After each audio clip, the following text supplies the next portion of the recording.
In ArcGIS Pro, the primary storage format for desktop GIS data is a geodatabase. There are other formats like shapefiles and geopackages, but generally we're going to use a geodatabase to create and store project data. And the options are a file geodatabase and a mobile geodatabase. So we're going to have a look at what is the difference between these formats and when to use a file geodatabase and when to use a mobile geodatabase.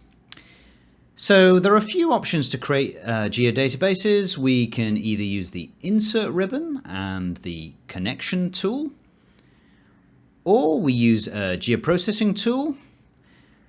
But I think the easiest way is just through the catalog window. Just right click on a folder and new. So let's have a look at the file geodatabase format. If we look at it in Windows File Explorer, we can see the geodatabase is a Windows folder given an extension of .gdb. If we go into the folder, we can see the data is made up of a series of binary files. A unique code is used for each dataset. So as we create datasets, more binary files are created. If we create a new polygon feature class through the catalog, we can now see a new set of binary files have been added that share the same code, suggesting that this is that polygon feature class. The different binary files store the data and indexing information. By creating more binary files as needed, the file geodatabase is robust and easily extendable, meaning it can hold a very large amount of data. Now let's talk about access. A file geodatabase can only be edited by one user at a time. When a user starts editing in ArcGIS Pro, lock files are generated. These control editing access to the GDB. Now, I've seen orphaned lock files within GDBs on a shared network. That is, lock files that remain within the GDB long after the user has finished editing. Possibly there was a crash, but they are still around maybe days after the user has got out of the geodatabase.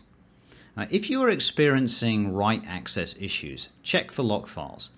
If there are no active sessions, these .lock files can be deleted from within File Explorer. Now, file geodatabases are not designed to be changed by anything other than Esri software, so deleting or changing anything else would be disastrous. But lock files are temporary files, and if there are no active processes holding on to the locks, there should be no issue. Sometimes it might be necessary. Another thing to be careful of is hosting a file geodatabase on a shared OneDrive or similar cloud storage service. OneDrive hosts data on the local machine and will sync to the cloud. If two or more users edit the same dataset and the edit sessions overlap, OneDrive will encounter conflicts when it attempts to sync. To get around the conflicts, OneDrive renames files by appending the name of the user who made the changes. Those renamed files are subsequently not recognized and are ignored by the Esri software, and it can appear that those user edits have disappeared, when in reality they have been moved to a different, unrecognized file name. And I've seen this happen, and it took some time to resolve. Of course, when we look at a file geodatabase in the Esri software, like the catalog window, we don't see any of the low-level files. We just see the datasets.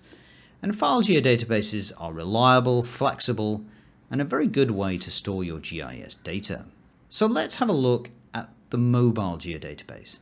Creating a mobile GDB is just the same as a file geodatabase. But if we look at this in File Explorer, here we don't get a Windows folder, but just have a single file. And we can see it's got the extension .geodatabase. A mobile geodatabase is in fact an SQL-like database. This is an open source embedded serverless database format, which is widely used and well suited for mobile devices. And you'll find these in most mobile phones. And as this is open source, in theory, any third-party software that supports SQLite can be used to access and modify the database. However, a mobile geodatabase uses the ST geometry data type to to manage the spatial data, which is an Esri proprietary format. So while you can access and modify non-spatial data with third-party tools, the spatial data stored in S2 geometry would require Esri software for proper editing. Mobile geodatabases are designed to be used by a single user at a time. We create datasets in the same way as we would in a file geodatabase.